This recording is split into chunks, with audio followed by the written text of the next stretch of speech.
әлем мен үшін адамдар, қоршаған ортам, жан-жануарлар, гүлдей құбылған далам, менің ішкі әлемім, атам мен әжемнің мейіріміне, әкем мен ананың сүйіспеншілігіне, бірге ойнап жүрген достарымның адалдығына толдым. Сондықтан мен мейірімдімін және де әлемге мейірім сыйлаймын. Себебі мейірім әлемді құтқарады. Неге дейсіз бе?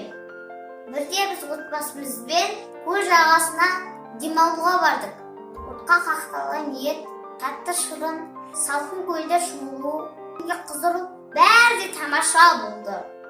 Күн ұясына батар құстан бізде жиналдық. Босалған бөтелке, тамақ қалдықтары, бәрін сөмке салып алған ата-анаман, оның не қажеті бар дедім. Олай болмайды балам, бізге тамаша күн сыйлаған.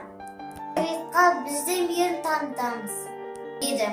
Сол бізде мейірімділік деген сөз маған әжемнің айналғаным, әкемнің арқаны қаққанда әсер етті.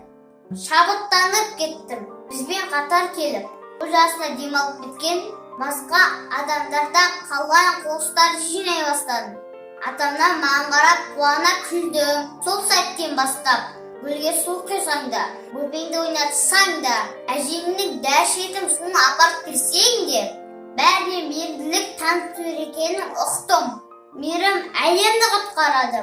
Ол менің де сенің де қолынан келеді.